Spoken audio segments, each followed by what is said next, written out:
is Jiso, and I'm reading Master Dōgen's Shōbōgenzō.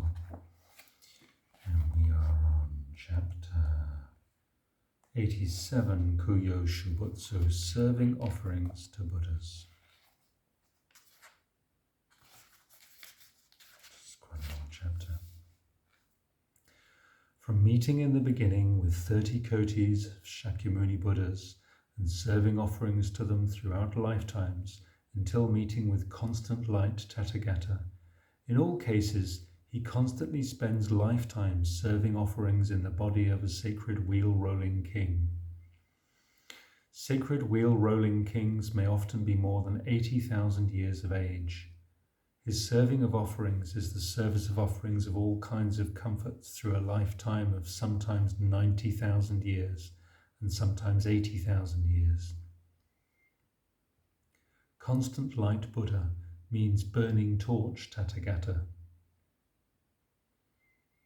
Here Master Dōgen identified the names constant light, the rendering of Daipankara, used in Butsuzo-kyo, and burning torch, the rendering of Daipankara in the Butsu Hongyo Jikyo.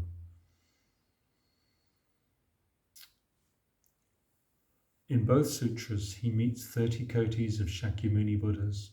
The preaching of the Butsu Hongyo Jikyo and of the Butsuzo-kyo are the same. Shakya Bodhisattva in the first Asimkaya met, attended and served offerings to 75,000 Buddhas, the first named Shakyamuni and the last named Jewel Topknot. In the second Asimkaya he met, attended and served offerings to 76,000 Buddhas, the first that same Jewel Topknot and the last named Burning Torch. In the third Asimkaya he met, attended and served offerings to 77,000 Buddhas, the first that same Burning Torch and the last named Excellent Reflection. While cultivating the signs and karma of different maturation for 91 kalpas, he met, attended and served offerings to 6 Buddhas, the first that same Excellent Reflection and the last named Kasyapa. In general, in his service of offerings to Buddhas for 3 great Asimkayas of kalpas, there was nothing spared at all, beginning with his own body and life, through kingdoms and cities, wives and children, the 7 treasures, male and female servants, and so on. It is beyond the common intellect. He served offerings of silver bowls filled to the brim with golden millet, or of gold and silver bowls filled to the brim with 7 treasure millet. Or he served offerings of azuki beans, or flowers of water and land, or sandalwood, aloes and other incense. Or he served to the Buddha burning torch offerings of 5 stalked blue lotus flowers bought for 500 pieces of gold and silver. Or he served this Buddha with the offering of a deerskin robe. As a general rule, in making offerings to Buddhas, it is not that we serve offerings of what might be essential to Buddhas. Without delay, while life remains to us, without passing any time in vain, we serve offerings. Of what benefit to Buddhas are even gold and silver? Of what benefit to Buddhas are even incense and flowers? Rather that Buddhas accept in due to great kindness and great compassion in allowing living beings to increase merit. The Maha Parinirvana Sutra, fascicle 22, says, "The Buddha preached, 'Good sons, I number countless infinite nayutas of kalpas ago, when the world was called Saha. There was a world-honored Buddha named Shakyamuni Tathagata, one who deserves offerings, rightly all-enlightened one, supreme one, controller of men, teacher of gods and human beings, world-honored Buddha.' For many great assemblies he expounded the great Nirvana Sutra like this. I, at the time, turning from a place of good friends, heard that that Buddha was going to preach the great Nirvana Sutra to a great assembly.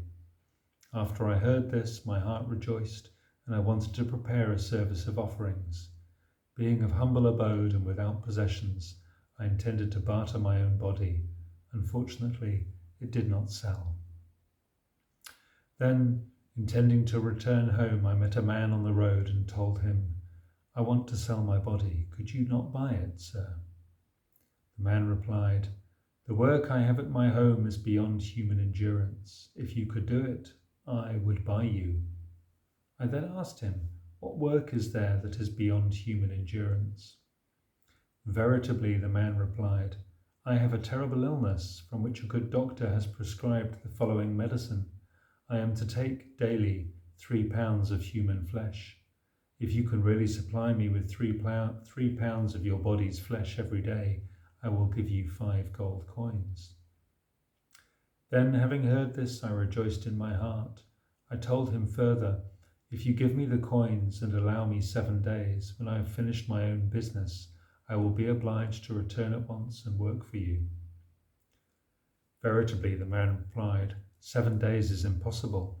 If you are able to do exactly as I have described, I will permit you 1 day." "Good sons," I then took those coins and returned to the place of the Buddha. I bowed my head and face to his feet and offered to him all I possessed. After that, with a sincere mind, I listened to this sutra. At this time, being dull and stupid, although I was able to hear the sutra, I was only able to receive and retain the words of one verse. The Tathagata experienced nirvana and forever eradicated life and death. If with sincerity you listen, constantly you will attain boundless joy. After receiving this verse, I went straight back to the home of that sick man.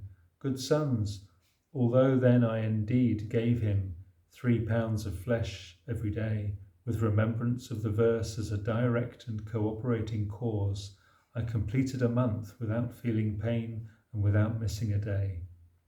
Good sons, due to this direct and cooperating cause, the illness was cured and my own body healed without even a scar. At that time, seeing that my body was perfectly sound, I instantly established the will to Anuttara Samyak Sambodhi. The power of even a single verse can be like this. How much more might be the power of completely receiving, retaining, reading and reciting the sutra? Seeing that this sutra has such efficacy, I established the will over and over and vowed that in future, if I were able to realize the Buddhist truth, I would be named Shakyamuni Buddha. Good sons, it is by virtue of the direct and cooperating influence of this single verse that I am today caused to expound the sutra completely to the gods and to human beings in the Great Assembly. Good sons, therefore, this heavenly state of nirvana is unthinkable. It accomplishes countless and infinite merits. Just this is the profound secret treasury of the Buddha Tathagatas. The Bodhisattva of that age who sold his body is the antecedent of the Shakyamuni Buddha of the present age. By referring to other sutras, we can know that beginning of the first Asimkaya of Kalpas was the time when he served offerings to the old Shakyamuni Buddha. In that age he was a Tyler, and his name was Great Brightness. When he served offerings to the old Shakyamuni Buddha and his disciples, he made offerings of 3 kinds: straw cushions, sugared drinks, and torches. At that time he made the following vow: "My national land, name, lifespan, and disciples shall be exactly the same as those of this Shakyamuni Buddha." The vow he made then has already been realized today. Therefore, when thinking of serving offerings to Buddhas, never say that your body is destitute, and never say that your household is destitute. This story of selling one's own body in order to serve offerings to Buddhas is the right dharma of the present great master Shakyamuni. Who could not be overjoyed by it? In it, the Bodhisattva meets a taskmaster who every day slices off 3 pounds of body flesh. This would be beyond the endurance of any other person, even a friend of virtue. Yet, aided by a profound will to serve offerings, the Bodhisattva possesses the virtue described now. Our listening now to the Tathagata's right Dharma may be body flesh from that distant age being distributed. The present 4-line verse is beyond being traded for 5 gold coins. During 3 asimkayas of kalpas, or 100 great kalpas, in the reception of lives and the relinquishment of lives, it has not been forgotten, and in the orders of that Buddha and this Buddha, it has continued to be substantiated. Truly, it may possess unthinkable virtue. Disciples to whom the Dharma has been bequeathed should receive and retain it with profound humility. The Tathagata himself has already proclaimed that the power of even a single verse can be like this. The virtue of the verse may be immensely profound. The Lotus Sutra says, if people to stupas and shrines, to jewel images and painted images, with flowers, incense, banners and canopies, reverently serve offerings, or if they cause others to make music, to beat drums, to blow horns and conches, to play panpipes, flutes, lutes, lyres, harps, gongs and cymbals, and many fine sounds such as these, they bring forth entirely as offerings, or if with joyful hearts they sing the praises of the Buddha's virtue, even in one small sound they all have realized the Buddha's truth. If people whose mind is distracted with even a single flower serve offerings to a painted Buddha image, they will gradually see numberless Buddhas. Again, people who do prostrations or who simply join palms, even those who raise a hand or slightly lower the head, and thus serve an offering to an image, will gradually see countless Buddhas, will naturally realize the supreme truth, and will widely serve numberless multitudes.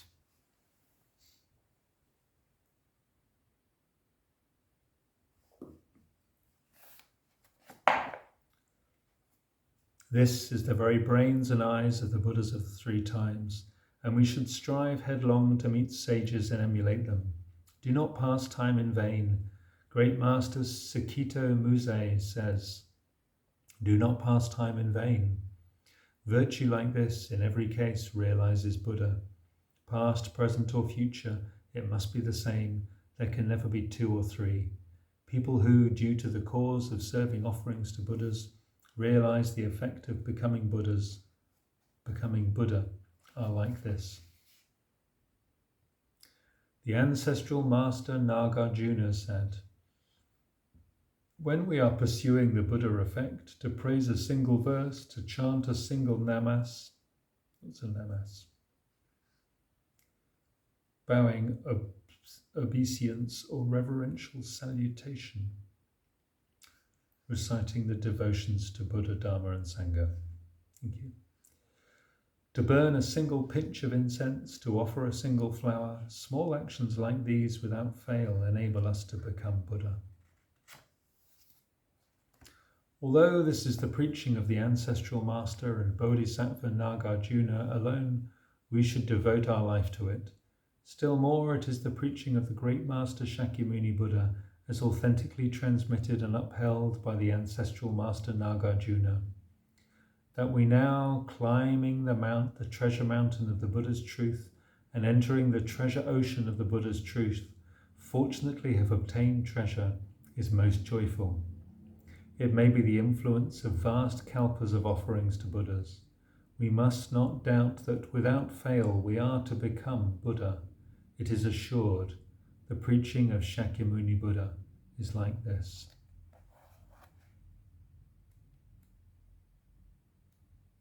A little bit more.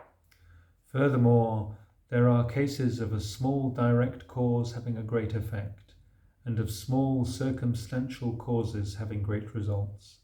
When we are pursuing the Buddha's truth, to praise one verse, to chant Namas Buddha once, or to burn one pinch of incense, inevitably enables us to become Buddha. Still more, if we hear and know that all dharmas are real form, beyond appearance and disappearance, and beyond non-appearance and non-disappearance, then whatever causal and circumstantial karma we enact, We will never fail at all. Well, that's promising. The ancestral master Nagarjuna has intimately received the authentic transmission of the world-honored one's preaching, which is as conspicuous as this. This preaching possesses the right and traditional transmission of the golden words of genuine truth, even if it is the preaching of ancestral master Nagarjuna himself. It should not be compared with the preaching of other masters. That we have been able to meet his authentic transmission and propagation of that which the world-honored one displayed is most joyful. Do not randomly compare this sacred teaching with the empty elaborations of common teachers of the Eastern land.